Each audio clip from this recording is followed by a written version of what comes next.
Sudipta, AV নিউজে আপনাদের সকলকে স্বাগত। প্রথমেই চোখ রাখবো নিউজ হেডলাইন্সে।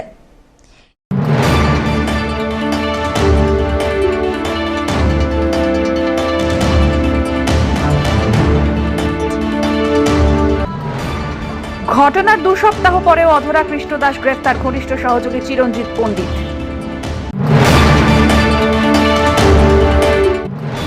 বেলাকোবায় রাজনৈতিক পালাবদল, প্রধানের পদ থেকে ইস্তফা পূর্ণিমা রায়ের।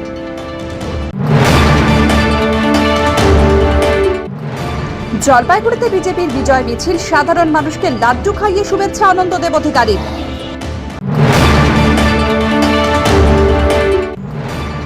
আইএসএল চ্যাম্পিয়ন ইস্ট বেঙ্গল, ঐতিহাসিক সাফল্যকে সামনে রেখে বিশেষ অনুষ্ঠানের আয়োজন।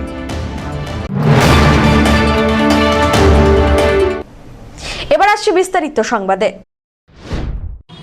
জলপাইগুড়িতে নির্বাচনের ফল ঘোষণার পর বিজেপি কর্মীদের মারধরের ঘটনায় এখনও অধরা তৃণমূলের পরাজিত প্রার্থী তথা 12 পেটিয়ার আতঙ্ক বলে পরিচিত কৃষ্ণদাস।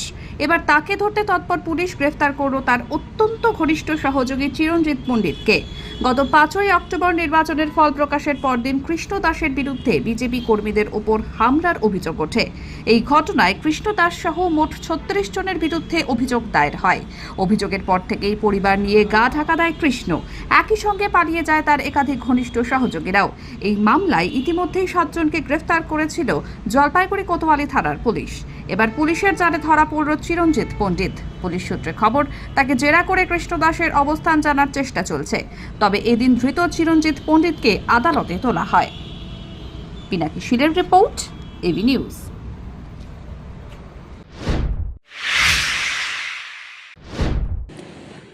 জলপাইগুড়ির বেলাকোবা গ্রাম পঞ্চায়েতে ফের রাজনৈতিক উত্তাপ। অভিযোগ, তৃণমূল নেতা কৃষ্ণদাসের চাপ আর অপহরণের জেরে দলবদল করতে বাধ্য হন প্রধান পূর্ণিমা রায়। অবশেষে সেই অধ্যায়ে ইতি টেনে শুক্রবার প্রধানের পদ থেকে পদত্যাগ করলেন তিনি। শুক্রবার জলপাইগুড়ি সদর বিডিও অফিসে স্বামীকে সঙ্গে নিয়ে হাজির হন পূর্ণিমা। সেখানেই আনুষ্ঠানিকভাবে প্রধানের পদ থেকে ইস্তফা দেন তিনি। স্পষ্ট জানিয়েছেন, ভবিষ্যতেও বিজেপির সঙ্গেই থাকবেন, সেই দলের হয়েই কাজ করবেন। 2023 সালে পঞ্চায়েত নির্বাচনে বেলাকোবা গ্রাম পঞ্চায়েতের 29টি আসনের মধ্যে বিজেপি পায় 15টি, তৃণমূল পেয়েছিল 12টি। 2 জন নির্দল প্রার্থী জয়ী হন। অভিযোগ, এরপরে তৃণমূল নেতা কৃষ্ণদাস সন্ত্রাস আর চাপ সৃষ্টি করে 2 সদস্য এবং বিজেপির জয়ী সদস্যা পূর্ণিমা রায়কে দলে যোগদান করান। এর জেরে তৃণমূল বোর্ড গঠন করে এবং পূর্ণিমা রায়কে প্রধান করা হয়। এদিকে বিধানসভা নির্বাচনের ফল ঘোষণার পর থেকেই কৃষ্ণদাস ফেরার থাকায় পরিস্থিতি বদল হয়। সেই সুযোগেই দীর্ঘদিনের চাপ কাটিয়ে পদত্যাগের সিদ্ধান্ত নিলেন পূর্ণিমা। তার স্বামী অমর কুমার রায় দাবি করেন, তার স্ত্রী বিজেপির টিকিটে জয়ী হন। কৃষ্ণদাস জোর করে তাকে তৃণমূলে যোগদান করিয়েছিলেন। ঘটনাকে কেন্দ্র করে বেলাকোবা সহ গোটা জলপাইগুড়ি জেলার রাজনৈতিক মহলে ব্যাপক চাঞ্চল্য সৃষ্টি হয়েছে। না, নিজের ইচ্ছায়। হঠাৎ কেন? কারণটা কি? আমি আগে প্রথমে বিজেপি ছিলাম, তারপরে তৃণমূলে গেছি। হ্যাঁ, তারপরে আবার আমি বিজেপিতে চলে এসেছি। বিজেপিতে আসছেন? বিজেপিতে বলছে নেবে না। সরকার বদল হতে কি আপনার সিদ্ধান্ত বদল হয়েছে? আপনি যে প্রধান ছিলেন, আপনার কি কাজ করতে কোনো অসুবিধা হচ্ছিল তৃণমূলের থেকে? কোনো অসুবিধা হচ্ছিল বা কোনো চাপ আসছিল, কোনো হুমকি আসছিল, কিছু সমস্যা হচ্ছিল? ইস্তফা দেওয়ার তো একটা কারণ থাকবে, সেই কারণটা কি সেটাই জানতে চাই।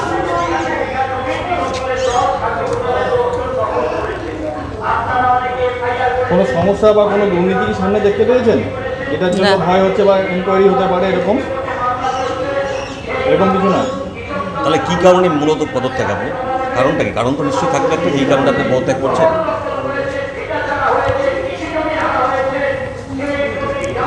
কারণটা জানি না, কিন্তু আমি নিজের ইচ্ছায়। আপনি যখন বিজেপির টিকিটে জিতেছিলেন, তারপর আপনাকে একটা অপহরণের অভিযোগ উঠেছিল, সেই অভিযোগ কতটা সত্যি ছিল? হাইকোর্টে মামলা হয়েছিল। হ্যাঁ, আপনাকে কি অপহরণ করা হয়েছিল সে সময়? পরে তো আপনি তৃণমূলে যোগ দেন কৃষ্ণদাসের হাত ধরে, তো তখন কি আপনাকে অপহরণ করে কি যোগদান করানো হয়েছিল তৃণমূলে? জোর করে কি আপনাকে তৃণমূলে যোগ দেওয়ানো হয়েছিল? হ্যাঁ হ্যাঁ। কে করেছিল? সেটা কি কৃষ্ণদাসী করিয়েছিল না অন্য কেউ? হ্যাঁ কৃষ্ণ দাসী। কৃষ্ণদাস করিয়েছিলেন, মানে জোর করে আপনাকে বিজেপি থেকে তৃণমূলে যোগ দিয়েছিলেন। আপনি গেলেন কেন? আপনি তো বিজেপিতে ছিলেন, বিজেপির তো সংখ্যাও বেশি ছিল, 15টা মেম্বার ছিল, বিজেপি তো গঠন করতে। আমাদের অপহরণ হয়েছিল তাই। আপনি তো আবার আদালতে দাঁড়িয়ে বলেছিলেন যে না আমার কোনো অপহরণ নয় না। নাকি তখন চাপে বলেছেন? কে করিয়েছিল আপনাকে অপহরণটা, কে করিয়েছিল? কৃষ্ণদাস করিয়েছিল অপহরণটা আপনাকে? এখন যদি দিদি আপনাকে বিজেপি বলছি কৃষ্ণদাস করিয়েছিল অপহরণটা আপনাকে?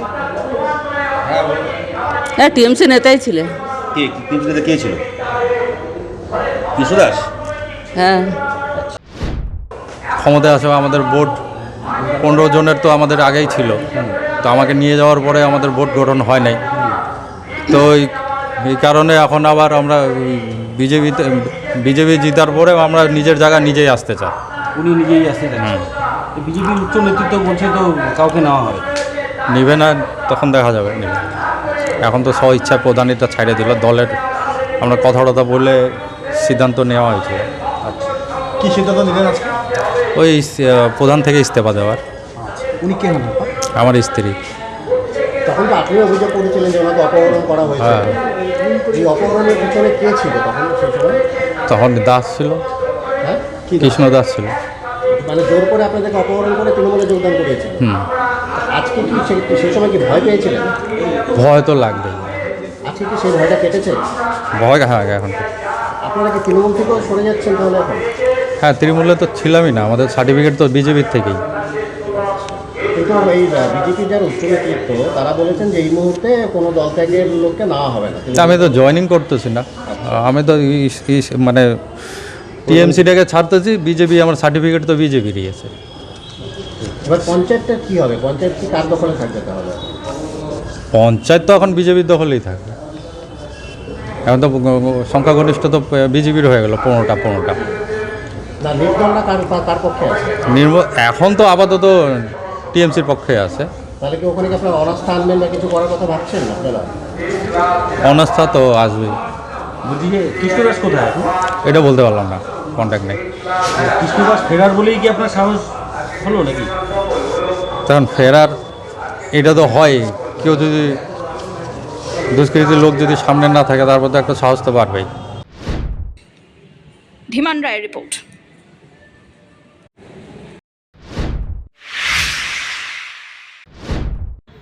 জলপাইগুড়িতে বিজেপির বিজয় মিছিল, সাধারণ মানুষকে লাড্ডু খাইয়ে শুভেচ্ছা অনন্তদেব অধিকারীর। নবনির্বাচিত জলপাইগুড়ি বিধায়ক অনন্তদেব অধিকারীকে নিয়ে বিজয় মিছিলের আয়োজন করল পুরসভার 4 ও 5 নম্বর ওয়ার্ডের বিজেপি শক্তি কেন্দ্র নেতৃত্ব। শুক্রবার বিধায়কের উপস্থিতিতে ওয়ার্ডের বিভিন্ন পথ পরিক্রমা করেন বিজেপি কর্মী ও সমর্থকেরা। সদর বিধানসভা কেন্দ্রে বিজেপি প্রার্থী বিপুল ভোটে জয়লাভ করায় উচ্ছ্বাসে মেতে ওঠেন দলীয় কর্মী সমর্থকেরা। গেরুয়া আবিরে অকাল হোলি খেলায় মাতেন তারা। মিছিল চলাকালীন পথ চলতি মানুষদের লাড্ডু বিতরণ করা হয়। বিধায়ক অনন্তদেব অধিকারী নিজে হাতে লাড্ডু নিয়ে সাধারণ মানুষের মুখে মিষ্টি তুলে দেন এবং হাত জোড় করে শুভেচ্ছা বিনিময় করেন। বিজেপি টাউন ব্লক 1 সভাপতি মনোজ কুমার শাহ বলেন, সদর বিধানসভা কেন্দ্রের বিধায়ক হয়েছেন অনন্তদেব অধিকারী। 4 ও 5 নম্বর ওয়ার্ডের বাসিন্দারা বিপুল ভোট দিয়েছেন। বিজেপির বিধায়ক হয়েছেন অনন্তদেব অধিকারী। তো 4 নম্বর 5 নম্বর ওয়ার্ডের যে জনগণ তাদেরকে অভিনন্দন এবং ধন্যবাদ জানানোর জন্য 4 নম্বর 5 নম্বর ওয়ার্ডের যে শক্তি কেন্দ্র প্রমুখ আছেন মদন গোপাল সাহা এবং সুরেন্দ্র মণ্ডল, তার নেতৃত্বে আমরা আজকে ধন্যবাদ জ্ঞাপন যাত্রা আমরা এই 2 ওয়ার্ডে করছি এবং বিপুল জনগণ আমাদের সাথে সামিল হয়েছেন এই ধন্যবাদ যাত্রাতে। মানুষের প্রত্যাশা অনেক আশা রয়েছে এবং বিভিন্ন প্রোগ্রামে আপনারা তুলে ধরেছেন সেই দাবি পূরণ হবে, সেই দিকটা আপনারা কীভাবে দেখছেন, কী বলবেন? দেখেন, আমাদের মুখ্যমন্ত্রী হওয়ার পরে শুভেন্দু অধিকারী মহাশয় বলেছেন যে যা আমরা প্রতিশ্রুতি দিয়েছি সবগুলোই পূরণ করা হবে। আয়ুষ্মান যোজনা অলরেডি চালু হয়ে গেছে আপনারা জানেন, এবং 1 জুন থেকে আমাদের যে মাতৃশক্তি যে অন্নপূর্ণা ভাণ্ডার যে শুরু করার কথা সেটাও 1 তারিখ থেকে শুরু হয়ে যাচ্ছে, এবং তারপরে অন্যান্য যা প্রতিশ্রুতি দেওয়া হয়েছে সবগুলোই পূরণ করা হবে। সব্যসাচী মজুমদারের রিপোর্ট, এবি নিউজ।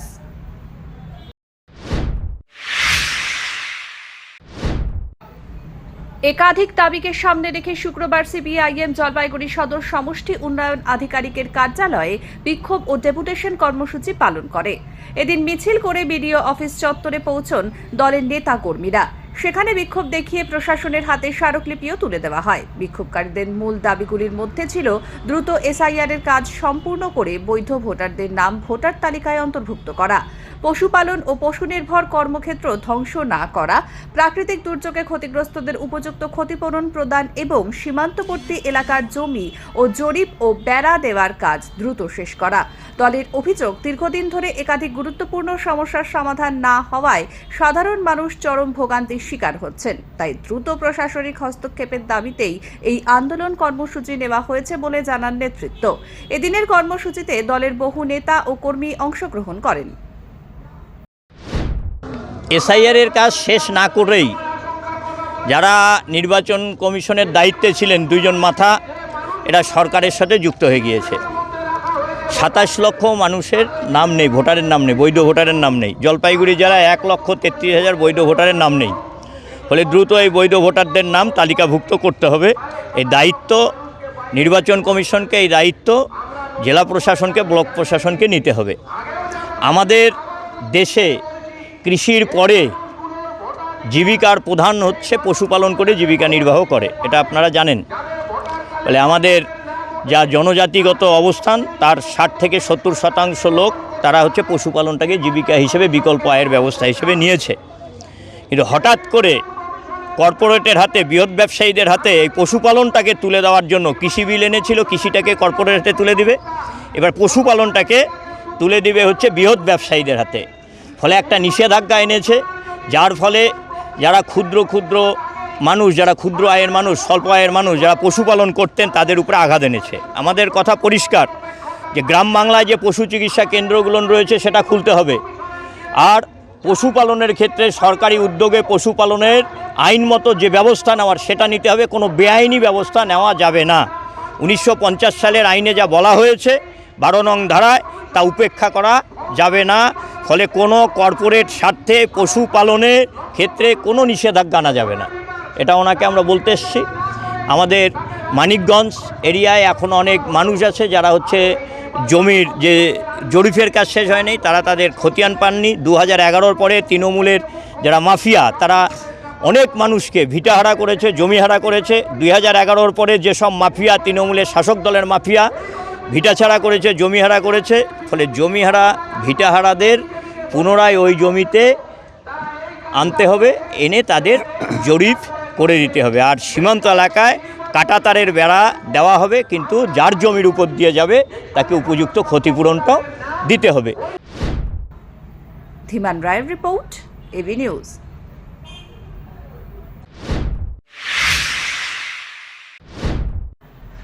ফল ঘোষণার আগেই রাজগঞ্জের নাচানাচি। খুনের মামলায় অভিযুক্ত প্রাক্তন বিডিও প্রশান্ত বর্মনকে নিয়ে বিস্ফোরক অভিযোগ শিখা চট্টোপাধ্যায়ের। জলপাইগুড়ির রাজগঞ্জে ফল ঘোষণার আগেই প্রকাশ্যে ঘোরাফেরা ও নাচানাচি করতে দেখা গিয়েছে খুনের মামলায় অভিযুক্ত প্রাক্তন বিডিও প্রশান্ত বর্মনকে। এমনই চাঞ্চল্যকর অভিযোগ উঠল। গাজলডোবা ও রাজগঞ্জ বিডিও অফিসের সামনেও তাকে দেখা গিয়েছে বলে দাবি করা হয়েছে। এই ঘটনাকে কেন্দ্র করে তীব্র প্রতিক্রিয়া জানিয়েছেন শিখা চট্টোপাধ্যায়। দুর্নীতি ও খুনের মামলায় অভিযুক্ত হয়ে ফেরার থাকা রাজগঞ্জের প্রাক্তন বিডিও প্রশান্ত বর্মনকে নিয়ে বিস্ফোরক অভিযোগ করেন তিনি। বিধায়কের দাবি, সেই সময় 5 আটা পুলিশ তাকে গ্রেফতার করেনি। তবে এখন পরিস্থিতি বদলেছে বলে মন্তব্য করেন তিনি। শিখা চট্টোপাধ্যায়ের হুঁশিয়ারি, এবার আর পার পাবে না প্রশান্ত বর্মন। তার সমস্ত কুকীর্তির ফাইল খোলা হচ্ছে। কেউ যদি তাকে আড়াল করার চেষ্টা করে তাকেও ছাড়া হবে না বলে কড়া বার্তা দিয়েছেন বিধায়ক। প্রশান্ত বাবু, ওকে তো মানে সত্যি কথা বলতে কি মানুষ যতখানি ঘেন্না করছে, প্রশাসন থেকে আরম্ভ করে বর্তমানে সেইভাবে ঘেন্না করছে। উনি কিভাবে এইভাবে ঘুরে বেড়াচ্ছেন আগামী দিন, এই সরকার কিন্তু প্রশান্ত বাবুকে ছেড়ে দেবে না। ওনাকে বাবু বলছেন কোন হিসেবে? যিনি একজন মার্ডারার, যিনি একজন মানে কি বলবো স্মাগলার, কোনো কিছুতে তার দুর্নীতিতে বাদ নেই, কার হাত তার মাথায় আছে, যার জন্য আজকে এইভাবে তিনি এই ঘুরে বেড়াচ্ছেন। তিনি ইলেকশনের আগেও আপনার গজলডোবার এখানে এসে খুব নাচানাচি করে গেছেন। তিনি এখানে বিডিও অফিসের সামনে এসে নাচানাচি করে গেছেন। পুলিশ যেহেতু 5 আটা পুলিশ ছিল, সেই পুলিশ তাদেরকে অ্যারেস্ট করেনি। কিন্তু বর্তমান পুলিশ যদি সেই ধরনের কাজ করে পুলিশের উপযুক্ত ব্যবস্থা হবে। সুতরাং ওই প্রশান্ত বর্মনের জন্য প্রত্যেকে মুখিয়ে আছে কবে সে অ্যারেস্ট হবে। তাহলে সেই ফাইল কি আপনারা অবশ্যই অবশ্যই হবে। পিনাকি শীলের রিপোর্ট, এভি নিউজ।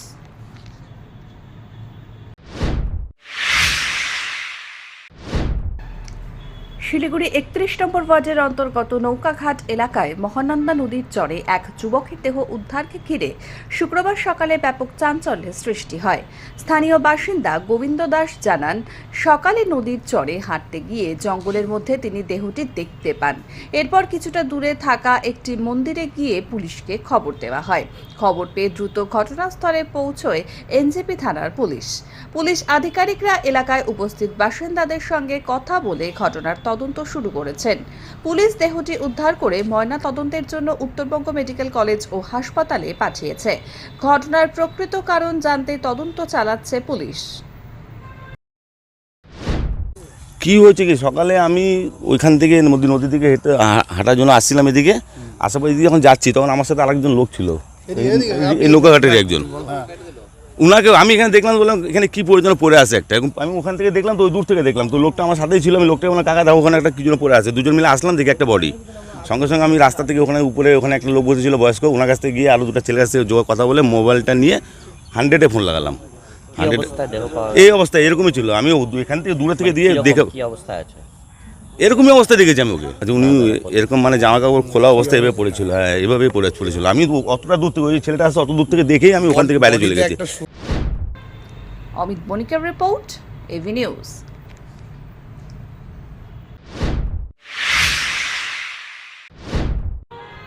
শহরের ব্যস্ত হাই রোডে টোটো চলাচল নিয়ন্ত্রণের দাবিতে এবার সরব হলো ভারতীয় মজদুর সংঘ।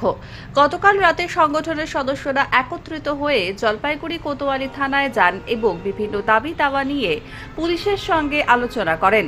সংগঠনের পক্ষ থেকে জানানো হয়, শহরের গুরুত্বপূর্ণ হাই রোড এলাকায় নিয়মহীনভাবে টোটো চলাচলের কারণে প্রতিদিনই যানজটের সমস্যা তৈরি হচ্ছে। পাশাপাশি দুর্ঘটনার আশঙ্কাও বাড়ছে। সাধারণ পথচারী থেকে শুরু করে অন্যান্য যানবাহনের চালকদেরও নানান সমস্যার সম্মুখীন হতে হচ্ছে বলে অভিযোগ তাদের। ভারতীয় মজদুর সংঘের সদস্যদের দাবি, শহরে ট্রাফিক ব্যবস্থা স্বাভাবিক রাখতে হাই রোডে টোটো চলাচলের ওপর নিয়ন্ত্রণ বা নির্দিষ্ট কিছু এলাকায় নিষেধাজ্ঞা জারি করা প্রয়োজন। তবে শুধুমাত্র নিষেধাজ্ঞা নয়, আলোচনার মাধ্যমেই সমস্যার সমাধান চায় সংগঠন। সেই উদ্দেশ্যেই তারা কোতোয়ালি থানায় এসে প্রশাসনের সঙ্গে কথা বলেন। আমরা ভারতীয় মজদুর সংঘের পক্ষ থেকে জলপাইগুড়ি জেলার কোতোয়ালি থানার আইসি মহাশয়কে সম্বর্ধনা দেওয়ার জন্য আজকে এখানে সমাবেশ হয়েছি এবং আমাদের যে প্রাথমিক যে বিষয়গুলো আছে শ্রমিকদের স্বার্থে, সেই বিষয় নিয়ে ওনার সঙ্গে প্রাথমিক একটা আলোচনা। শ্রমিকদের কি দাবি রয়েছে মূলত? শ্রমিকদের দাবি আপাতত যে দাবিটা এখন মুখ্যত সামনে এসেছে সেটা হচ্ছে হাইরোডে আমাদের যে টোটো চলাচল বন্ধ আছে, সেই বিষয় নিয়ে আইনগতভাবে কি সিদ্ধান্ত নেওয়া যেতে পারে যাতে আইনও বজায় থাকে এবং টোটো চালকদের রুটি রুজির কোনো সমস্যা না হয়, সেটা নিয়ে আমরা প্রাথমিকভাবে আলোচনা করব। অমিত বণিকের রিপোর্ট, এভি নিউজ।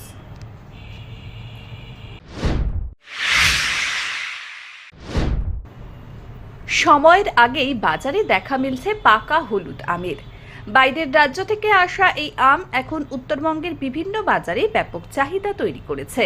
স্বাদ ও গন্ধে আকর্ষণীয় হওয়ায় ক্রেতাদের মধ্যেও বাড়ছে আগ্রহ। ফল বিক্রেতাদের দাবি, আমের মরশুম শুরু হতেই বিভিন্ন ধরনের আম বাজারে আসতে শুরু করেছে। বাইরের রাজ্য থেকে উৎপাদিত আম ইতিমধ্যেই উত্তরবঙ্গের বাজারে বেশ ভালো জায়গা করে নিয়েছে। স্বাদ ও গন্ধে পরিপূর্ণ হওয়ায় এই আম ক্রেতাদের পছন্দের তালিকায় উঠে এসেছে। বর্তমানে খুচরো বাজারে এই আম 70 থেকে 80 টাকা কেজি দরে বিক্রি হচ্ছে। দাম হাতের নাগালের মধ্যে থাকায় সাধারণ ক্রেতারাও আম কিনতে ভিড় জমাচ্ছে বলে জানিয়েছেন বিক্রেতারা। কি আম বিক্রি করছে? বেগুনভুলি আম, সাউথের আম। অনেকে তো হিমসাগর বলেও বলছে। কত করে বিক্রি করছেন? মানে এবার অনেকটা আগে আম আসার কারণ? আম 3 কিলো 100 বিক্রি হচ্ছে। হ্যাঁ, আবেই আসছে। কোথাকার আম এগুলো? সাউথের আম। সাউথে বিক্রি হচ্ছে? হ্যাঁ, 1.5 কিলো 100 বিক্রি হচ্ছে। দেখা যাচ্ছে অনেকটাই আগে। হিমসাগর নয়, হিমসাগর বলেই বিক্রি হচ্ছে, কিন্তু উনি বললো যে এটা বেগুনফুলি আম। আমরা খেয়ে দেখলাম মিষ্টি, হ্যাঁ 1.5 কিলো 100 টাকায় দিচ্ছে। সিজনের অনেকটা আগে এবার আম। অনেক আগেই দিয়ে দিচ্ছে। কত করে পাচ্ছে? এখন তো উনি মানে 1.5 কিলো আম 100 টাকায় দিচ্ছে। খেয়েছেন স্বাদ? হ্যাঁ, ও কেটে খাওয়ালো, সবাই খেলো মিষ্টি। তো এখন হিমসাগর তো ওঠেনি বা ল্যাংড়াও ওঠেনি, তো এটাই আমাদের খেতে হচ্ছে এখন। অমিত বণিকের রিপোর্ট, এভি নিউজ।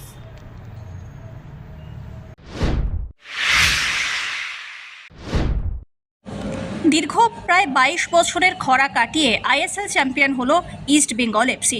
আর সেই ঐতিহাসিক সাফল্যকে সামনে রেখে জলপাইগুড়ির চ্যালেঞ্জ ক্লাব ময়দানে বিশেষ অনুষ্ঠানের আয়োজন করেন জলপাইগুড়ি নিবাসী ইস্ট বেঙ্গল সমর্থকদের পরিচালিত Paltu Das Memorial red and gold football প্রজেক্টের অন্তর্গত সদস্যরা। লাল হলুদ পতাকা উত্তোলনের মধ্যে দিয়ে উদযাপিত হয় ইস্ট বেঙ্গল ক্লাবের ভারত সেরা হওয়ার গৌরবময় মুহূর্ত। একই বছর ইস্ট বেঙ্গল ক্লাবের পুরুষ ও মহিলা ফুটবল দলের এই সাফল্যে উচ্ছ্বসিত সমর্থকরা। প্রজেক্টের সহ সভাপতি সৌমিক মজুমদার জানান, ইস্ট বেঙ্গল ক্লাবের পতাকা উত্তোলনের মাধ্যমে বিশেষ দিনটির আয়োজন হলো। সম্পাদক অতীন্দ্র বিকাশ রায় জানান, ক্লাবের এই বিশেষ সাফল্যের জন্যই এই বিশেষ অনুষ্ঠানের আয়োজন। সহ সম্পাদক পার্থ বোস বলেন, এই ধরনের সাফল্য আগামী দিনেও ক্লাবকে আরও নিয়ে যাবে এগিয়ে। বলছি অনেক দীর্ঘ 22 বছর পর আমাদের ইস্ট বেঙ্গল ক্লাব আজকে লিগ জয় করেছে, খুবই আনন্দের দিন। ঠিক আছে, সেই জন্য আজকে আমরা আমাদের এই মানে রেড গোল্ডের প্রজেক্টে যেটা আছে আর কি, সেখানে আমাদের এই ছেলেরা যারা আছে তাদেরকে নিয়ে আমরা মানে চ্যাম্পিয়ন উদযাপন করছি আর কি, সবাইকে নিয়ে। কি ভবিষ্যৎ আগামী দিনে যারা ভালো খেলবে তারা ইস্ট বেঙ্গলে খেলবে এবং সারা ভারতবর্ষ দাঁড়িয়ে খেলবে, এটাই আমার আশা আর কি। কি বলবো? আগামী দিনে ইস্ট বেঙ্গল ক্লাব আরও ভালো করুক, এটাই আমি চাই।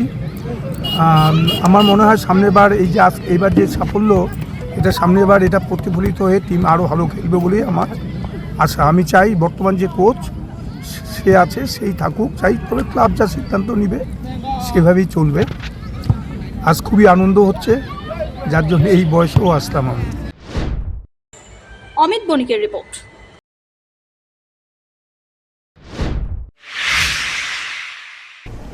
শেষ করবার আগে নিউজ হেডলাইন্স আরো একবার।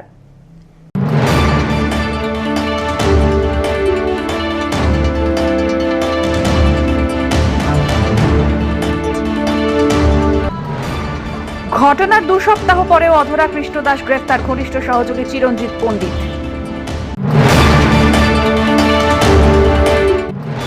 বেলাকোবায় রাজনৈতিক পালাবদল, প্রধানের পদ থেকে ইস্তফা পূর্ণিমা রায়।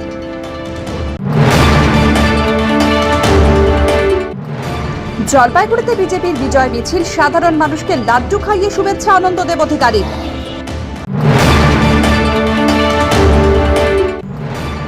আইএসএল চ্যাম্পিয়ন ইস্ট বেঙ্গল, ঐতিহাসিক সাফল্যকে সামনে রেখে বিশেষ অনুষ্ঠানের আয়োজন।